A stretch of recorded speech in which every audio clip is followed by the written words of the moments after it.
Definisi PBB atau pajak bumi dan bangunan merupakan pungutan wajib atas kepemilikan, penguasaan, atau pemanfaatan tanah dan bangunan yang memberikan keuntungan ekonomis. Merujuk pada Undang-Undang Nomor 12 Tahun 1985 tentang pajak bumi dan bangunan, bumi didefinisikan sebagai permukaan bumi dan tubuh bumi yang berada di bawahnya. Sedangkan bangunan merupakan konstruksi teknik yang ditanam atau dilekatkan secara tetap pada tanah dan atau perairan. Untuk dasar hukum PBB sendiri yaitu Undang-Undang Nomor 12 Tahun 1985 yang diubah sebagaimana menjadi Undang-Undang Nomor 12 Tahun 1994 dan Undang-Undang Nomor 1 Tahun 2022 tentang hubungan keuangan pemerintah pusat dan daerah atau APBD yang menjadi dasar utama pengelolaan PBB, perdesaan dan perkotaan atau PBB P2 oleh Pemda. Berikut komponen-komponen yang ada dalam pajak bumi dan bangunan. Yang pertama ada wajib pajak. Wajib pajak merupakan subjek pajak yang dikenai kewajiban untuk membayar PBB. Nah, subjek pajak itu apa? Subjek pajak itu merupakan orang pribadi atau badan yang secara nyata mempunyai untuk menguasai hak dan beroleh manfaat atas properti. Yang selanjutnya ada objek pajak. Objek pajak PBB yaitu ada bumi yang meliputi tanah dan permukaan air dan juga bangunan yang mana merupakan konstruksi teknik yang tertanam secara tetap. Menurut kalian, apa ya manfaat pajak bumi dan bangunan? Dan untuk apa sih uang dari pajak bumi dan bangunan itu? Nah, pasti jawaban kita adalah untuk penerimaan tax negara. Itu sudah benar, namun belum lengkap. Namun sebelum kita beralih kepada manfaat dari pajak bumi dan bangunan itu sendiri, kita harus tahu dulu nih apa bumi dan bangunan itu. Bumi dan bangunan itu bukan merupakan hak pribadi, sebagaimana diatur dalam undang-undang.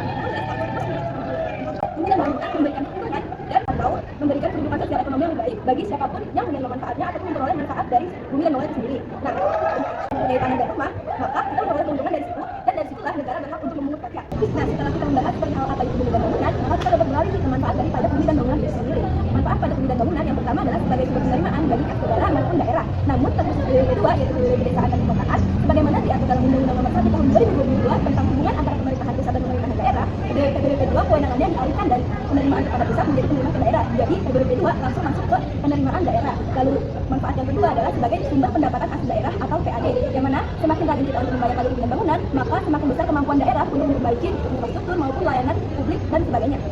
Berikutnya ada tata cara pemungutan. Nah, untuk tata cara pemungutan itu ada beberapa macam. Yang pertama itu terkait dengan waktu pembayaran. Waktu pembayaran ini diatur dalam pasal 11 ayat 1 Undang-Undang Nomor 12 Tahun 1985, di mana dikatakan bahwa pembayaran pajak itu harus lunas maksimal paling lambat 6 bulan setelah diterimanya SPT oleh wajib pajak. Yang kedua itu terkait dengan tempat pembayaran. Tempat pembayaran diatur dalam pasal 11 ayat 5 Undang-Undang Nomor 12 Tahun 1985, di mana dikatakan bahwa untuk membayarkan pajak itu harus melalui beberapa tempat seperti bank, biro, kemudian pos, dan juga tempat-tempat yang telah ditentukan oleh Menteri Keuangan.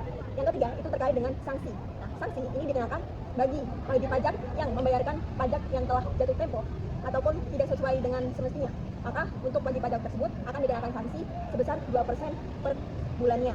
Nah, sanksi tersebut dihitung sejak jatuh tempo sampai waktu pembayaran.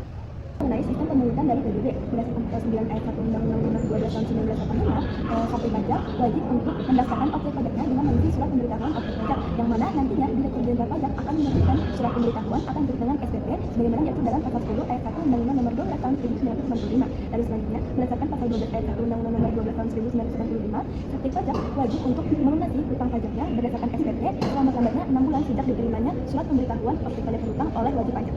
Lalu kita akan beralih ke dasar pengenaan pajak bumi dan bangunan serta besaran dari pajak bumi dan bangunan, yang mana menurut pasal 6 ayat 1 Undang-Undang Nomor 12 Tahun 1985, dasar pengenaan dari PBB adalah nilai jual objek pajak atau yang sering disebut sebagai NJOP. Lalu apa sih NJOP itu? Beralih kepada pasal 1 Pasal 3 Undang-Undang Nomor 12 Tahun 1995, NJOP adalah harga rata-rata dari transaksi jual beli. Namun bagaimana jika tidak ada transaksi jual beli? Jika tidak ada transaksi jual beli, maka NJOP dapat digunakan dari perbandingan nilai objek jenis atau dari nilai perolehan baru atau dari nilai objek jual pajak pengganti. Lalu besaran dari NJOP itu sendiri menurut pasal 6 ayat 3 Undang-Undang Nomor 12 Tahun 1995, besaran NJOP ditentukan juga tidak sama sekali oleh Menteri Keuangan. Namun terdapat kekhususan di mana setiap daerah yang berkembang pesat, maka NJOP dapat diperbaharui setiap setahun sekali sesuai dengan perkembangan kondisi daerahnya masing-masing. Oke, kita berikutnya masuk di tarif dan perhitungan. Tarif pajak PBB itu 0,5% berlaku untuk semua jenis objek PBB. Kemudian nilai jual kena pajak. Untuk nilai jual kena pajak, 20% dari nilai jual objek pajak jika nilai jual objek pajak kurang dari 1 miliar. Kemudian dikenakan 40% dari nilai jual objek pajak jika nilai jual objek pajak lebih dari 1 miliar. Terus kemudian untuk nilai jual objek pajak tidak kena pajak, ini biasanya ditetapkan oleh peraturan daerah masing-masing berdasarkan Undang-Undang Nomor 28 Tahun 2009, umumnya itu sebesar 12 juta. Terus kemudian kita masuk ke rumus. Rumusnya PBB sama dengan tarif dikali nilai jual kena pajak dikali dalam kurung nilai jual objek pajak min nilai jual objek pajak tidak kena pajak. Kita masuk di contoh kasusnya. Nah, untuk contoh kasus yang kita ambil, itu nilai jual objek pajaknya di bawah 1 miliar. Nah, di sana dapat diketahui bahwa total nilai jual objek pajaknya sebesar 725 juta. Diketahui juga nilai jual objek pajak tidak kena pajak sebesar 12 juta. Maka kemudian kita tentukan, langkah pertamanya, kita tentukan nilai jual objek pajaknya. Rumusnya, kena pajak min nilai jual objek tidak kena pajak.